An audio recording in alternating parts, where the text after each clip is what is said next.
क्या हो अगर किसी दिन सूर्य अचानक से गायब हो जाए? क्या सूर्य के गायब होने के बाद धरती पर जीवन बचेगा? क्या सूर्य के अंत होने के बाद पूरा ब्रह्मांड खत्म हो जाएगा? इन सभी सवालों के जवाब अभी फिलहाल किसी के पास नहीं, लेकिन हाँ, इस बात में जरूर सच्चाई है कि जो चीज जन्म लेती है उसका एक ना एक दिन अंत भी जरूर होता है। ऐसा ही हमारे सूर्य का अंत भी निश्चित है। यह 5 अरब साल बाद। ऐसे ही आकाश में दिखाई देने वाले हर तारे का भी जीवन चक्र होता है। सूर्य भी एक तारा है। बाकी तारों में जैसे न्यूक्लियर फ्यूजन रिएक्शन होता है, बस इसी तरह का रिएक्शन सूरज में भी होता है। इस रिएक्शन से हीट और लाइट प्रोड्यूस होती है। हर स्टार की तरह सूर्य भी एक इक्विलिब्रियम मेंटेन करके रखता है। इक्विलिब्रियम का मतलब भी फोर्सेस से ही है, यानी सूर्य से बाहर की तरफ जाने वाली फोर्सेस न्यूक्लियर फ्यूजन रिएक्शन की वजह से और इसके अंदर आने वाली फोर्सेस ग्रेविटेशन की वजह से ये सभी फोर्सेस तारे को जिंदा रखती है। चलिए सबसे पहले जानते हैं कि आखिर सूर्य का निर्माण कैसे हुआ, हमारे सौर मंडल में ये कैसे आया।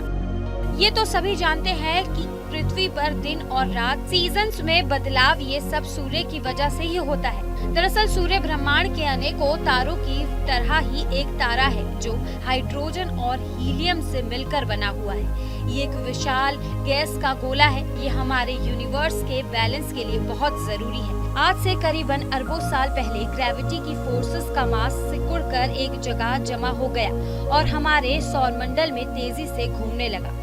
लगातार तेज गति से घूमने की वजह से फोर्सेस का मास जिस जगह जमा हुआ वहां विशाल गैस का गोला बन गया। बहुत ज्यादा तेज गति की वजह से इतना तापमान और दबाव पैदा हुआ कि बन रहे इस गैस के गोले में न्यूक्लियर फ्यूजन की प्रोसेस होने लगी, जिससे ये गोला स्टेबल हो गया। बस यहीं से हमारे सूर्य का जन्म हुआ।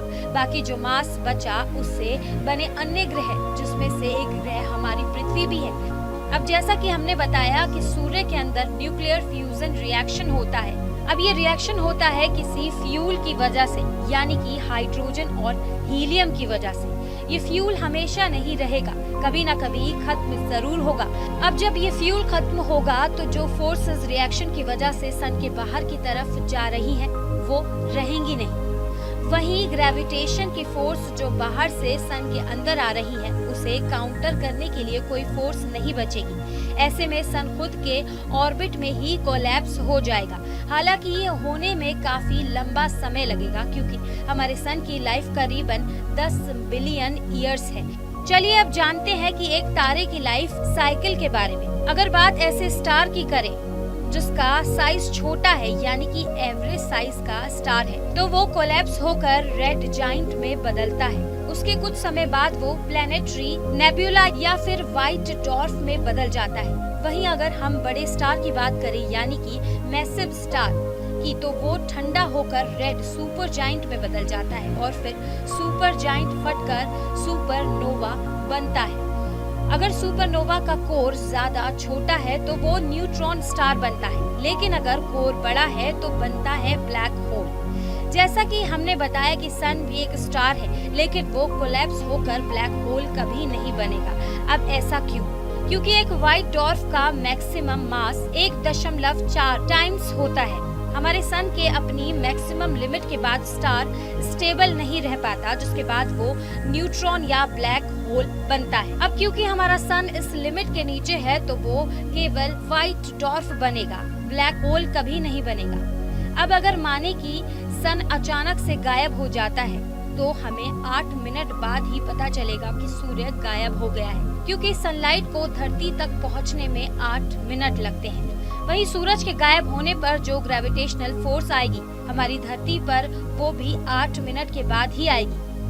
साइंटिस्ट की थ्योरी के मुताबिक अभी सन की लाइफ 5 बिलियन सालों से भी ज्यादा की बची हुई है, तो अभी सूरज के पास काफी लंबा जीवन चक्र बचा हुआ है।